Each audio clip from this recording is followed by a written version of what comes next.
It's finished, or so it seems. The Grand Ethiopian Renaissance Dam, or GERD, is now a towering reality on the Blue Nile. Ethiopia is now preparing for its grand inauguration this September. Prime Minister Abiy Ahmed hails it as a historic moment for African independence, a bold claim of sovereignty through steel and concrete. In a striking move, he's invited Egypt and Sudan, the very nations that fought its construction tooth and nail, to join the celebration. But from Cairo, the response is silence. Egypt, once thunderous in its warnings that GERD was an existential threat, now offers only a measured whisper. No fiery speeches, no visible outrage, no threats. This quiet isn't capitulation, it's strategy. And that may be more dangerous than fiery threats. The GERD is Africa's largest hydroelectric dam, planted deep in the highlands of Ethiopia near the Sudanese border. Towering more than 200 meters, it's designed to generate over 6,000 megawatts to electrify rural communities and export energy to neighbors. For Ethiopia, the dam is the culmination of a national dream. It's a project that has transcended administrations. Initiated during Meles Zenawi's rule, largely constructed under Haile Mariam Desalegn, and now set for inauguration under Abiy Ahmed. But for Egypt, this dream threatens the very lifeblood of the nation. The Nile provides over 90% of Egypt's fresh water. With GERD complete, Ethiopia now holds its hand on the tap. To understand the depth of Egyptian fear, you must understand the river's soul. The Blue Nile, which originates in Ethiopia, supplies up to 80% of the water that flows into Egypt during the flood season. Egypt's modern existence, its agriculture, its industry, its population centers, is calibrated around this seasonal surge. The Aswan High Dam, Egypt's own engineering marvel, tamed the river's floods and created Lake Nasser, a strategic water reserve. But now, GERD stands upstream, capturing that surge and altering its rhythm. Ethiopia can decide when to store and when to release water. That control, Egypt argues, turns the river from a shared lifeline into a political tool. And it's not just about flow. GERD also traps sediment, nutrient-rich silt that for centuries fertilized Egyptian farmlands. Without it, soil fertility declines, and Egypt grows more dependent on costly artificial fertilizers. GERD is more than a dam. It's a new chapter in the story of the Nile, written upstream and without Cairo's consent. For 13 years, Egypt fought GERD through diplomacy, warnings, and appeals. Cairo insisted on a legally binding agreement to govern the dam's filling and operation, especially during droughts. Ethiopia refused, claiming its sovereign right to harness its own resources. Mediation efforts failed, from Washington to the African Union. Nothing stuck. Ethiopia kept building. Egypt kept warning. At one point, Cairo openly declared that all options are on the table. Analysts feared the worst, a regional war over water. But in the end, there were no fighter jets, no sabotage missions, just concrete poured layer by layer. And now it's done. Abiy Ahmed's invitation to Egypt and Sudan to attend the GERD ceremony was couched in diplomacy but read as provocation. To Egypt, it felt like a dare, a symbolic rubbing of salt in an open wound. Yet, Egypt stayed silent. Water Minister Hani Swailam issued one short statement. We categorically reject the policy of imposing a fait accompli. And then nothing. No retaliation, no outburst. Why? Because Egypt knows the game. Abiy wants noise. An outraged Egypt to validate Ethiopia's image as the defiant underdog standing up to foreign domination. He hopes to provoke a reaction that frames him as the leader bravely resisting a powerful enemy, an image he has struggled to earn domestically, especially after failing to rally public support around his controversial push for Red Sea access. But Egypt refuses to play that role.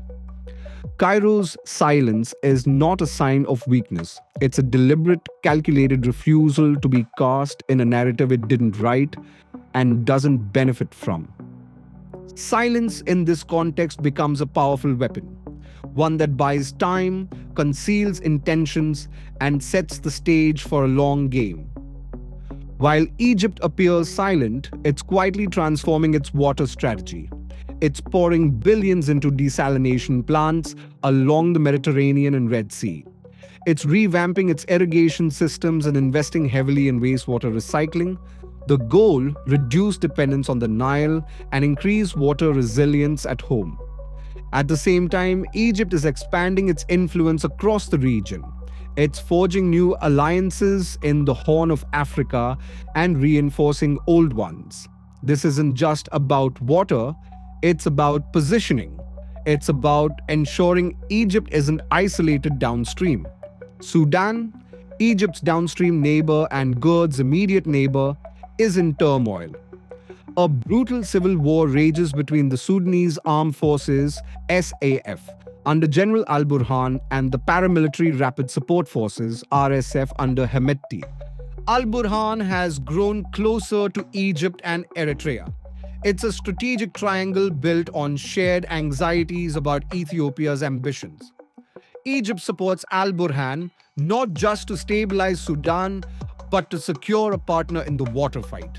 Meanwhile, reports suggest that with UAE's backing, Ethiopia is backing Hemedti, a dangerous tit for tat that could further destabilize the region and turn Sudan into a battleground for proxy influence.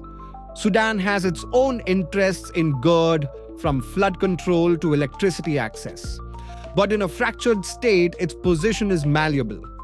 Egypt hopes to shape that position to ensure a united front downstream. Ethiopia too is maneuvering. Egypt's fears stretch beyond GERD. It worries GERD is just the beginning. Ethiopia may build more dams, launch more irrigation schemes, claim more water. Without a binding agreement, each project could nibble away at Egypt's share until the Nile is no longer dependable. Egypt wants a guarantee, a promise of minimum flow, especially during droughts. It wants Ethiopia to commit to responsible, coordinated development. Because if the climate changes, and it is, and rainfall becomes erratic, Egypt could face catastrophe. A few bad years could drain Lake Nasser, cripple farming, and push millions toward desperation. Without rules, without a crisis protocol, the Nile could become a spark for conflict. What comes next? Scenario 1: controlled tension. Ethiopia runs the dam carefully, avoiding extremes. Egypt keeps up pressure but avoids escalation. No deal but no war. A tense balance. Fragile but functional. Scenario 2: drought plus disaster. The rains fail. Ethiopia retains water, Egypt runs dry, farms fail, cities ration. Public anger explodes. Under pressure, Cairo might take drastic steps. Economic, cyber, even covert war is possible. Scenario 3: proxy and hybrid warfare. Forget airstrikes.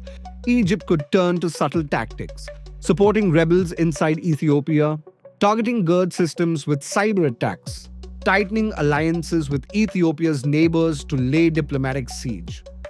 Ethiopia might respond in kind by deepening ties with Egypt's rivals. But such options are narrow. Abiy Ahmed is courting Eastern powers: Russia, Iran, Turkey. He hints at alternatives to Western pressure. But Ethiopia still relies heavily on the West.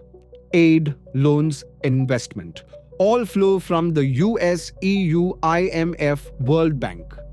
A full pivot eastward could cost Ethiopia dearly. Sanctions, isolation, economic pain. So Abiy walks a tightrope, playing both sides, enough Eastern charm to look independent, but close enough to the West to keep the money flowing. In early July, Egyptian President Sisi met Somalia's President Hassan Sheikh. a quiet yet strategic meeting. Security, trade, military cooperation. Just days later, Eritrea's foreign minister met his Egyptian counterpart. The focus: Red Sea security, regional coordination. Unofficial reports suggest high-level military talks followed. Together, Egypt, Somalia, and Eritrea are forming a strategic arc, a subtle but potent counterbalance to Ethiopia.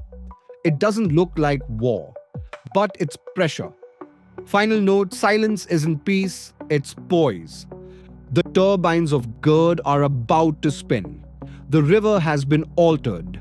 But Egypt's silence is not retreat, it's restraint, it's calculation.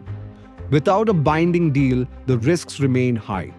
With climate change, they grow higher still. And as alliances shift across the Horn, this quiet may just be the calm before a storm. This is not the end of the Nile story. It's the next chapter, and it may be the most complex one yet. Subscribe for more deep dives into geopolitics, African affairs, and the power plays reshaping our world. Because sometimes the loudest warning is silence.